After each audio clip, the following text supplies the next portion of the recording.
चलिए आज बात करते हैं दो जादुई स्कूलों की। दो बिल्कुल अलग अलग स्कूल। एक जिसे उम्मीद और सपनों ने बनाया, और दूसरा दूसरा वो जिसे गुस्से ने लगभग खत्म ही कर दिया था।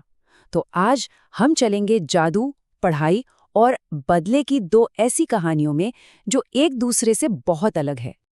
अच्छा, एक बात बताइए, एक स्कूल का असली मतलब क्या होता है? क्या वो सिर्फ चार दीवारें और एक छत है, या फिर वो लोग हैं जो उसके अंदर हैं, पढ़ाने वाले और पढ़ने वाले? आज जो दो कहानियां हम देखने वाले हैं ना, वो इसी एक सवाल के दो बिल्कुल अलग जवाब देती हैं। तो हमारी पहली कहानी की हीरो है माधुरी, एक ऐसी टीचर जो अपने सपने को लगभग अलविदा कह चुकी थी। पर फिर उसकी जिंदगी में कुछ ऐसा जादुई हुआ जिसने सब कुछ बदल कर रख दिया। देखिए, माधुरी एक टीचर बनना चाहती थी दिल से, लेकिन उसे कहीं नौकरी ही नहीं मिल रही थी। हर जगह से ना सुनने के बाद वो इस कदर टूट चुकी थी कि उसने अपनी जिंदगी ही खत्म करने का मन बना लिया था। लेकिन कहते हैं ना, किस्मत को कुछ और ही मंजूर था। एक दिन उसे बाग में एक रोती हुई बच्ची मिली। नाम था उसका इरा, जो कोई आम बच्ची नहीं बल्कि चांद से आई एक परी थी। माधुरी उसे अपने घर ले आई, उसकी देखभाल की, और फिर कुछ दिनों बाद जब माधुरी अपनी जिंदगी की सबसे बड़ी गलती करने जा रही थी, बिल्कुल उसी वक्त इरा की माँ, परियों की रानी सोनाक्षी, वहां पहुंच गईं और उसे बचा लिया। बस यही वो पल था जिसने माधुरी की पूरी दुनिया बदल दी। रानी सोनाक्षी उसे अपने साथ चांद पर ले गईं। और पता है माधुरी ने वहां क्या देखा? कि परियों के बच्चों के पास पढ़ने लिखने का कोई जरिया ही नहीं था। और बस उसी पल उसके मन में एक नया ख्याल, एक नया सपना जागा कि क्यों ना चांद पर ही एक स्कूल खोला जाए। आइडिया तो बहुत अच्छा था।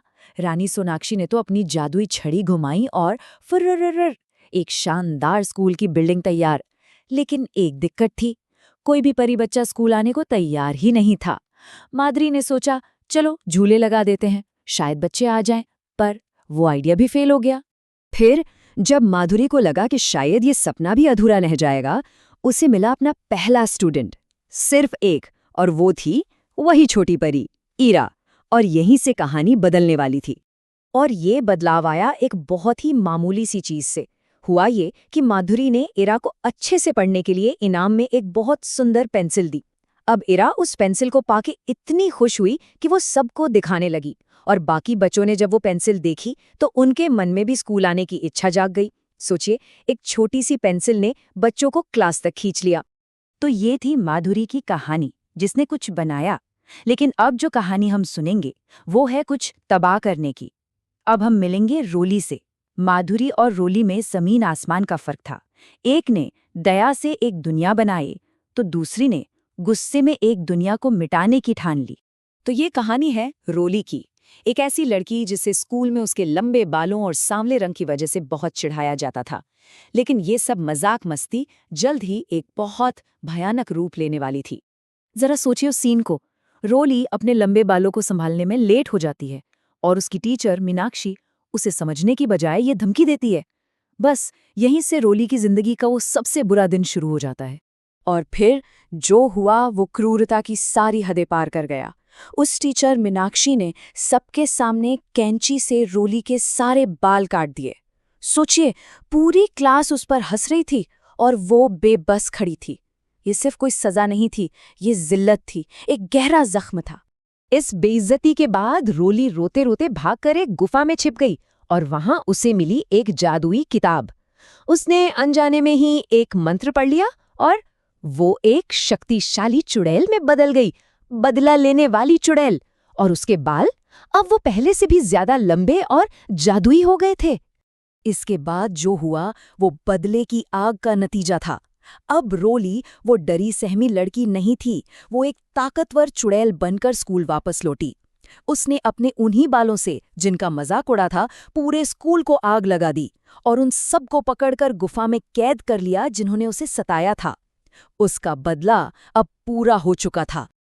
लेकिन ठहरिए, कहानी अभी बाकी है। जब रोली अपने कैदियों के साथ उस गुफा में थी, तो वहां एक और चुड़ैल आ गई, एक ऐसी चुड़ैल जो रोली का नाम जानती थी। और यहीं कहानी में आता है सबसे बड़ा ट्विस्ट। वो दूसरी चुड़ैल कोई और नहीं बल्कि रोली की अपनी माँ थी, जो सालों से ये राज सबसे छुपाकर जी रही थी। अब ये बदले की कहानी एक परिवार के दुखद अतीत की कहानी बन चुकी थी। उसकी माँ ने उसे पूरी सच्चाई बताई कि कैसे रोली के पिता ने उसी जादुई किताब की मदद से एक बुरी चुड़ैल को हराया था, लेकिन इस लड़ाई में वो खुद मारे गए। और बाद में जब रोली की माँ ने उस किताब को महफूज रखने की कोशिश की तो गलती से एक मंत्र पढ़ बैठी और खुद ही चुड़ैल बन गई। तो अब हमारे सामने दो कहानियां हैं, एक बनाने की, एक तोड़ने की। दोनों ही मुश्किल हालात से पैदा हुई, लेकिन दोनों के रास्ते एकदम अलग थे। तो चलिए देखते हैं कि इन दोनों कहानियों से हमें सबक क्या मिलता है। अपनी माँ से सच जानने के बाद रोली का गुस्सा शांत हो गया। उसने तबाही का रास्ता छोड़कर चीजों को ठीक करने का फैसला किया। उसने अपने जादू से स्कूल को फिर से वैसा ही बना दिया, उन सबको आजाद कर दिया जिन्हें कैद किया था। और आखिर में माँ बेटी ने मिलकर वापस इंसान बनने का मंत्र भी ढूंढ निकाला। तो अगर हम दोनों को एक साथ देखें तो तस्वीर बिल्कुल साफ हो जाती है। माधुरी को जब निराशा मिली तो उसने दया और उम्मीद से एक नई दुनिया बना दी। रोली को जब जिल्लत मिली तो उसने पहले गुस्से में सब कुछ तबाह किया, पर सच जानने के बाद उसी दुनिया को फिर से बनाया। मतलब दोनों ने आखिर में एक समुदाय ही बनाया, बस रास्ते अलग अलग थे। आखिरकार ये दोनों कहानियां हमें एक ही चीज सिखाती हैं, और वो है हमदर्दी, यानी एम्पथी।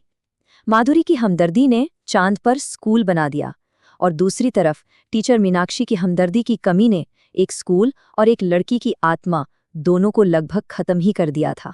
और ये कहानी हमें एक आखिरी सवाल पर लाकर छोड़ देती है। देखिए, जिंदगी में मुश्किलें तो सबके सामने आती हैं। सवाल ये है कि हम उस मुश्किल से मिली ताकत का इस्तेमाल कैसे करते हैं। क्या कुछ नया बनाने के लिए, या फिर जो टूट गया है उसे फिर से जोड़ने के लिए। रास्ता कौन सा चुनना है, ये फैसला हमारा है।